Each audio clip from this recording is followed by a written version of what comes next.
me gusta decir que nosotros nos enfrentamos a las 3 Es prohibidas, que es emprender en espacio en España, porque realmente parece una locura, ¿no? Parece que esto no va a ser posible. Buenos días, tardes o noches, querida audiencia, según la hora en la que nos estéis escuchando. Soy Santi García Bustamante y os doy la bienvenida a Emprende, que algo queda. Emprende, que algo queda. Un podcast de la agencia EFE con el apoyo de ENISA y el Foro de Empresas Innovadoras.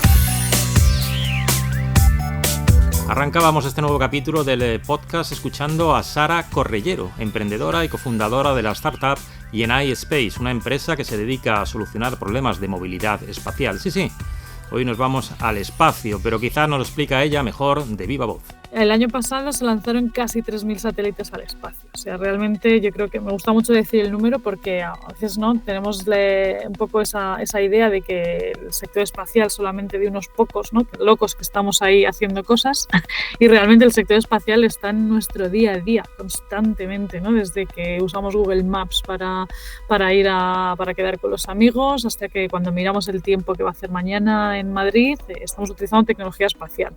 ¿Qué es lo que ocurre? Que es que muchos de estos satélites que se están lanzando son tan pequeños ya, que es que porque las tecnologías se han conseguido miniaturizar mucho, que incluso no están llevando ningún sistema de propulsión. Y esto es un problema porque eso quiere decir que si hay un riesgo de colisión no pueden hacer nada, que son totalmente dependientes de donde les deje el lanzador, que van a durar menos también, o sea que van a estar menos tiempo en el espacio.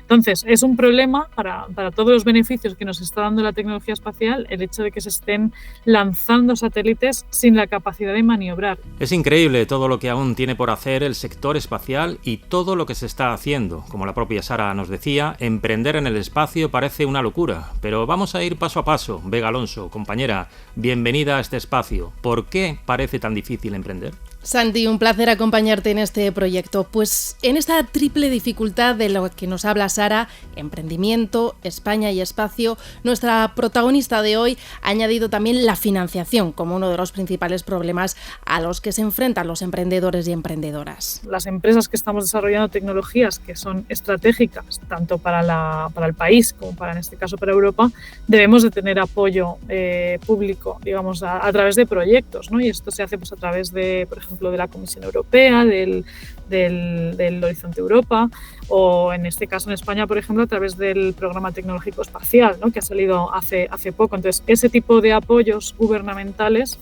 son clave en una empresa como la mía. O sea, sin esos apoyos sería todavía muchísimo más complicado realmente llegar al mercado. Ay, la financiación, uno de los grandes quebraderos de cabeza a la hora de arrancar un proyecto. De hecho, según el último informe de la COE y la consultora GAT3, el emprendimiento en España, la financiación es el primer obstáculo que señalan los jóvenes emprendedores y emprendedoras en nuestro país, y el segundo, a nivel general, tras los impuestos. ¿Qué sucede con la financiación? Pues esto es lo que vamos a desglosar en este episodio de Emprende, que algo queda, porque seguro, Santi, que te suenan los llamados Business Angels, esos ángeles de los negocios o también llamados padrinos. Quizá también te suena el Venture Capital o la banca tradicional. ¿Y por qué no suenan? Bueno, pues porque son una de las formas de financiación más utilizadas por las empresas, pero sobre todo por las grandes. La cuestión es, ¿qué pasa con los emprendedores y emprendedoras? ¿Cómo se financian con recursos suficientes? Ahí es donde entra en juego la financiación pública, que la hay, sí, como las meigas. A verlas, haylas. A veces la financiación pública parece un universo desconocido, pero está ahí y puede ser clave para arrancar. Vega, cuéntanos un poco más sobre esas opciones. Pues Santi, los emprendedores y emprendedoras pueden optar a varias formas de financiación pública. Tenemos las subvenciones y ayudas, programas del Instituto de Crédito Oficial, el ICO, las líneas de ENISA, Empresa Nacional de Innovación, y también el Centro para el Desarrollo Tecnológico Industrial. Luego también hay fondos europeos, programas como Horizon 2020, Horizon Europe y el Fondo Europeo de Desarrollo Regional. Y no nos olvidemos de las incubadoras y aceleradoras públicas, Invierte, Red.es y programas específicos de las comunidades autónomas. Y además, Santi, otra opción son los préstamos y garantías, por ejemplo, de las líneas de financiación específicas del ICO o del Banco Europeo de Inversiones. Perfecto, Vega, pues tenemos una pequeña radiografía de las posibilidades de los emprendedores y emprendedoras. Y me queda claro que la financiación pública no es solo una opción más, sino un verdadero motor para muchos proyectos. Enisa, a quien mencionabas en ese listado, es un gran ejemplo de esto. ¿Qué más nos puedes contar sobre su impacto? Bueno, pues Enisa ha jugado un papel clave para muchas startups. ¿Por qué? Pongamos algunos datos sobre la mesa. Santi, en sus más de 40 años ha financiado a casi 7.800 empresas con casi 9.000 préstamos por un valor de 1.377 millones de euros. Son unos números, Santi, que dejan claro que esta financiación tiene un impacto real. Muy bien, tenemos los números, pero ¿qué tipo de proyectos o empresas pueden acceder a estos préstamos? Pues históricamente han trabajado con 3 líneas: pymes, jóvenes, emprendedores y emprendedoras, y de proyectos con una base tecnológica. Hay además nuevas líneas desde el año 2021. Están destinadas al sector agroalimentario y al sector cultural y a emprendedoras digitales. Eso sí, Santi, no pueden optar a estos préstamos empresas del sector inmobiliario y financiero, salvo fintechs que no tengan operativa similar a los bancos. Pero nos da más detalles Lizeth Rocío Martínez, la directora económico-financiera de Enisa. La empresa Semilla es una empresa que no cuenta con apoyo. Es decir, es difícil, siendo un proyecto, básicamente, tentar al mercado bancario, al mercado financiero, con lo cual es ahí donde nosotros estamos, ¿no? En un momento en el que la empresa no cuenta con apoyos y nosotros sí que le otorgamos financiación. Por otro lado, el momento Semilla es un momento de que todo el proyecto en sí está encaminándose. Entonces no hay un objetivo concreto que nosotros financiamos el proyecto en sí y solamente buscamos el acompañamiento por parte del emprendedor. No estamos hablando solo de préstamos al uso, ¿no? ¿Qué más características nos puedes contar, Vega? Bueno, pues los préstamos de Enisa son bastante particulares. Primero, son participativos, es decir, están a medio camino entre un préstamo tradicional y el capital riesgo. Y además, como dice el catedrático José Martí Pellón, no solo no exigen un interés fijo, sino que también se contabilizan como recursos propios, lo que ayuda a que la empresa no se vea tan endeudada en términos financieros. Este catedrático ha sido el encargado de realizar un informe anual sobre el impacto de estos préstamos, por lo que tiene mucho que decir. Estos préstamos son un elemento híbrido que está a medio camino entre el capital tradicional, las acciones tradicionales y los préstamos ordinarios. A medio camino, ¿por qué? Pues porque no dan un interés fijo al prestamista, sino que le dan 2 componentes de rentabilidad. Una que está pactada contractualmente, que es un interés cada año, y a eso le darías una participación en beneficios si la empresa los tiene. De forma que si la empresa va bien, el prestamista recibe más dinero.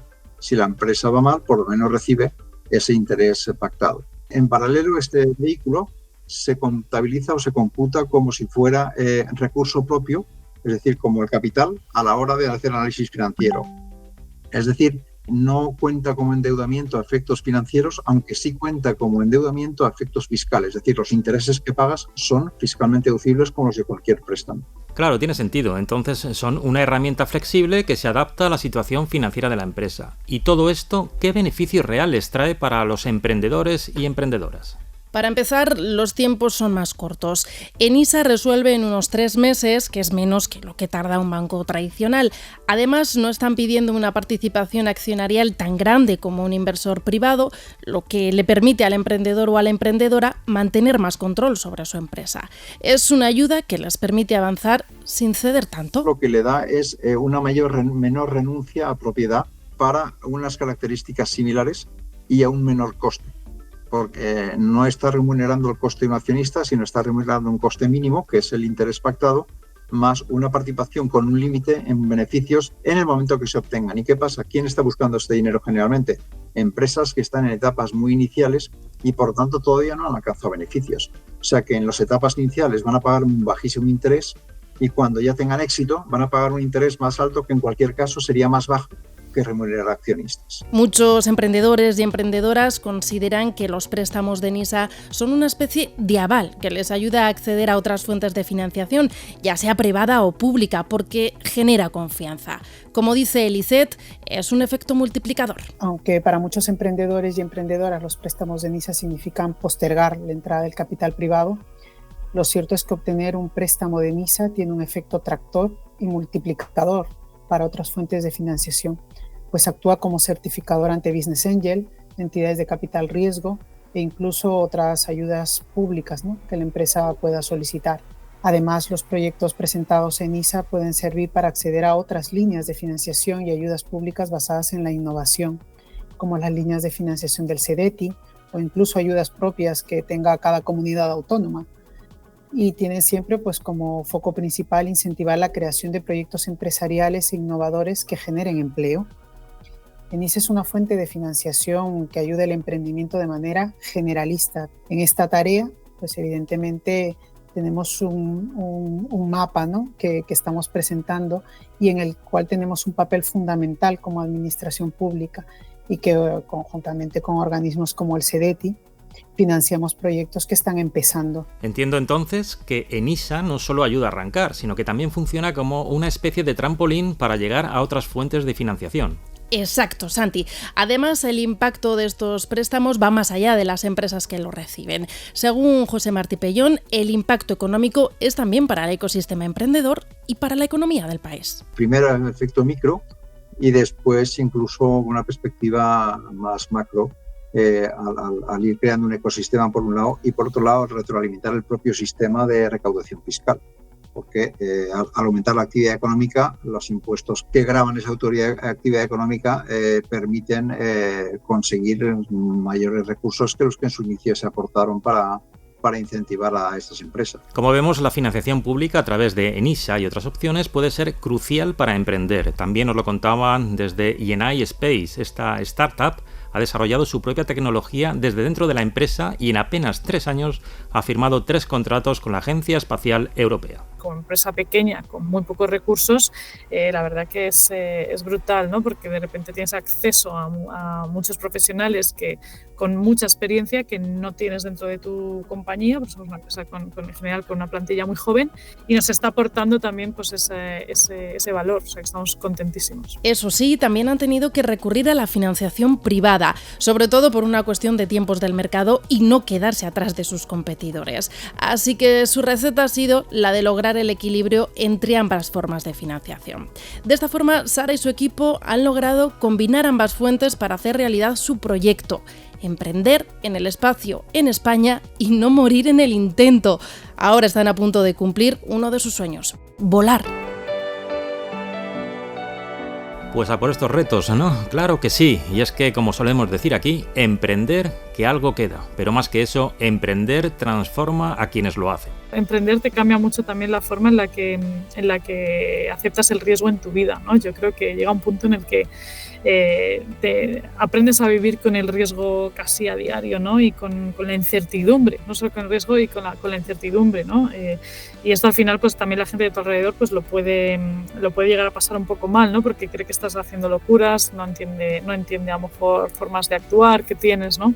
Y en el fondo lo haces porque ya te has acostumbrado, ¿no? Y vives con ese casi, estás haciendo siempre un balance de cuánto merece la pena arriesgarse, ¿no? Y luego, por supuesto, el tiempo. O sea, al final, el tiempo que cuando estás levantando una ronda de financiación, yo casi no dormía en casa, ¿no? O sea, estaba todo el rato viajando, reuniéndome con inversores en distintos países, en distintas ciudades, y es al final pues la gente que te quiere, ¿no? Y que está contigo, pues le pasa factura. Entonces, bueno, hay que tener paciencia. Yo creo que al final todo llega. Y desde luego lo que hay que tener también es ser muy consciente de dónde te estás metiendo y de entender que no se puede estar siempre arriba, ¿no? No se puede estar siempre llevando ese nivel de vida, sino que entender que el emprendimiento es un camino a largo plazo y que va a haber momentos pues, en los que vas a tener que estar así, pero también aprender a disfrutar también de esos momentos de calma, ¿no? Y de un poco más de tranquilidad y sobre todo no descuidarte nunca a ti mismo, ¿no? Que al final es lo más importante. Y con estas palabras tan inspiradoras nos despedimos. Gracias por acompañarnos en este episodio de Emprende, que algo queda. Hasta la próxima. Gracias por escuchar Emprende que algo queda, una producción original de la agencia EFE con el apoyo de ENISA y el Foro de Empresas Innovadoras.